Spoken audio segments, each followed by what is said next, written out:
Hello dear students, जैसा कि आप सभी को पता है कि अभी बहुत जल्द ही नीट 2026 के एप्लीकेशन फॉर्म आने वाले हैं। लेकिन मेरे प्यारे बच्चों, इन एप्लीकेशन फॉर्म में आप कोई मिस्टेक ना कर दो तो कौन कौन से जरूरी डॉक्यूमेंट्स आपको चाहिए होंगे, जिसके नहीं बने हैं वो बनवा लेना, क्योंकि ये जो वीडियो है ये बहुत इंपॉर्टेंट और कारागार साबित होने वाली है आप सभी लाडले बच्चों के लिए। और कोई पहली बार हमारे चैनल जीएस प्लेनेट मेडिकल वाले से जुड़ा है तो इसको सब्सक्राइब जरूर कर लेना, क्योंकि ये वो चैनल है जो सबसे ऑथेंटिक इन्फॉर्मेशन देता है, बिल्कुल एक्यूरेट मैं आपको जानकारी दे रहा हूं, स्टेप बाय स्टेप सारी जानकारी। तो बड़े ध्यान से सुनना, बहुत कम समय में आपको सब कुछ पता लग जाएगा। यहां पर अगर हम लोग बात करें आपके सामने, सबसे पहले हम बात करें आपके पासपोर्ट साइज फोटोग्राफ की। ठीक है, तो अभी जस्ट अभी आपने नहीं खिंचवाई है तो जनवरी के अंदर या फरवरी के अंदर अपनी फोटो खिंचवा, अभी खिंचवा लो, मतलब जितना जल्दी उसके अपनी फोटो खिंचवाना। ऐसी वाली फोटो आपकी अलाउड नहीं होगी, तुम लुक दे रहे हो ऐसे करके, ऐसे देख रहे हो, ये अलाउड नहीं होगी। आपको बिल्कुल फॉर्मल अच्छे तरीके से इस तरह की फोटो होनी चाहिए, ये एक्सेप्ट होंगी। पीछे बैकग्राउंड व्हाइट होना चाहिए, याद रखिए। ठीक है, सतरंगी मत लगा देना बैकग्राउंड, मैं साफ कह रहा हूं कि लाइट व्हाइट बैकग्राउंड आपका होना चाहिए। कोई को कैप या कोई गूगल चश्मा लगा के तुम सगाई वालों को भेजो, वो वाले अलाउड नहीं होगी भाई। आपकी सिंपल फोटो आपकी चाहिए होगी, एकदम साधारण। तो फोटो आपको कुछ इस तरीके की चाहिए होगी। साइज क्या रहेगा, फोटो जेपीजी फॉर्मेट में मिलेगी और साइज रहेगा 10 केबी से लेकर 200 केबी तक, आप लोग याद रखना। अब उसके बाद हम बात करते हैं, अब फोटो किस तरह की, कौन कौन सी फोटो खिंचवानी वो भी आपको समझना भाई। एक तो पोस्ट कार्ड फोटो और एक पासपोर्ट साइज फोटो होनी चाहिए और एक होनी चाहिए पोस्ट कार्ड साइज फोटो। ठीक है, ये दो फोटो खिंचवानी आपको, इसका साइज थोड़ा बड़ा होगा और इसका साइज थोड़ा छोटा होगा। ये बाई 2x2 की और ये 4x6 की आपको फोटो खिंचवानी, कुछ इस तरीके से होगी। नीचे आपका नाम लिखा होगा और जिस दिन की फोटो खिंचवाई के भाई मैंने आज खिंचवाई है 1 जनवरी को, मैंने 2 जनवरी को खिंचवाई है, मैंने 10 जनवरी खिंचवाई है, तो वो डेट होनी चाहिए। समझ गए, व्हाइट बैकग्राउंड, देखो इस बच्चे कितनी प्यारी फोटो आ रही है। ठीक है, अब आप लोगों को याद रखें तो रिसेंट फोटोग्राफ आपको खिंचवानी है, बिल्कुल क्लियर फेस होना चाहिए, फ्रंट पोज होना चाहिए, विदाउट मास्क होना चाहिए। अन्यथा एडमिट कार्ड में आपकी मास्क वाली फोटो आएगी, फिर आपको एंट्री नहीं मिलेगी। ठीक है प्यारे बच्चों, तो ये तो हो गया आपकी फोटो वाली बात। अब भाई अंगूठे या फिर सिग्नेचर कैसे होनी चाहिए, तो प्यारे बच्चे फिंगर एंड थंब इंप्रेशन की बात करूं भाई, लेफ्ट हैंड की सारी फिंगर राइट हैंड की इस तरीके से देखो, ये लेफ्ट है और ये राइट हैंड है, तो इसकी पूरी आपके सामने अगर मैं बात करूं, पूरी की पूरी ये उंगली जो होती है ना ऊपर की, जो 10 की 10 उंगलियां आनी चाहिए। उसके साथ में सिग्नेचर आपके बिल्कुल व्हाइट बैकग्राउंड में होने चाहिए, इस तरीके से अपने अच्छे सिग्नेचर होने चाहिए। साइज भाई, यहां थंब एक्सप्रेशन के अगर हम लोग बात करें तो 10 से लेकर 200 के बी और इसका 4 से लेकर 30 के बी जेपीजी फॉर्मेट आपका होना चाहिए। तो ये दोनों की चीज आप लोगों को याद करनी है। और सिग्नेचर रेड वाले से नहीं करनी, ब्लू या फिर ब्लैक पेन से अलाउड होंगे प्यारे बच्चों। और देखो जो बच्चा है ना अच्छे से नीट 2026 की तैयारी करना चाहता है, हम ऑफलाइन तो चला ही रहे हैं, इसकी प्राइस भी अभी 3100 ही कर रखी है और ऑनलाइन आपकी 999 रुपए है, उसको भी हमने ऑफर में 799 कर रखा है।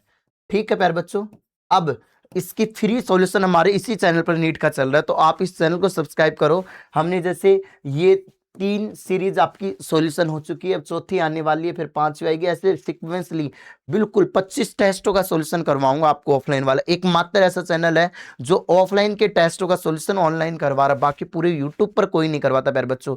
तो ये टेस्ट पेपर आपके लिए बहुत कारगर साबित होंगे सिलेक्शन के लिए। अब हम लोग बात करें आधार कार्ड की, तो आधार कार्ड की अगर हम लोग बात करें, सबसे इंपॉर्टेंट पार्ट है। क्या हुए भाई, तुम आदम के जमाने में, पुराने जमाने के आधार कार्ड तुम्हारे जिस दिन बनाने आए जिसमें सर पे बाल नहीं थे, ठीक है, ऐसे फोटो आ रही थी, वो आधार कार्ड अब आपका चलेगा नहीं। रिसेंट फोटो खिंचवाओ आधार कार्ड वाली, जो आपकी लेटेस्ट अपडेटेड करवाओ, विद इन 2 इयर्स आप मान के चलो, अभी लेटेस्ट आपका अपडेटेड होना चाहिए आधार कार्ड। जिसका अपडेट नहीं है, सबसे जरूरी चीज है आधार कार्ड के लिए, स्पेशल नोटिस निकाल रखा है एनटीए ने। तो आधार कार्ड में डिटेल एकदम 100% करेक्ट होनी चाहिए, आपका नाम, date of birth, gender, photograph, address, biometric updated और नीट फॉर्म डिटेल्स और आधार कार्ड एग्जैक्ट मैच होनी चाहिए।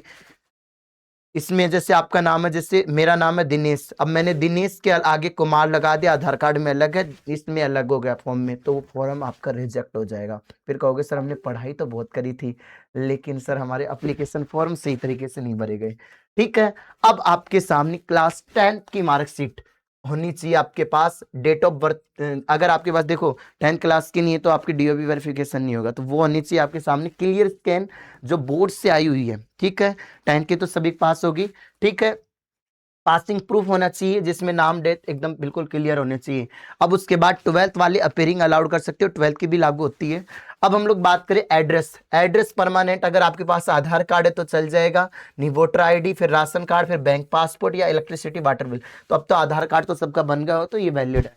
अब जो सबसे बड़ा इश्यू हमारे लाडले बच्चों को आ रहा है, सर ईडब्ल्यूएस सर्टिफिकेट और ओबीसी सर्टिफिकेट, इन दोनों में क्या फर्क है, और सर हमें कब का बनवाना है। सबसे बड़ी चीज, सेंट्रल का बनवाएं या स्टेट का बनवाएं, तो ईडब्ल्यूएस वाला स्टेट वाला चलेगा या सेंट्रल वाला चलेगा। तो देखो प्यारे बच्चों, ईडब्ल्यूएस सर्टिफिकेट की हम लोग बात करते हैं बिल्कुल अच्छे तरीके से। ईडब्ल्यू सर्टिफिकेट अगर हम लोग बात करें तो अभी फॉर्म भरते समय ये चल जाएगा 1 अप्रैल 2025 से लेकर 31 मार्च 2026 का, मतलब आपका 1 साल तक का होना चाहिए।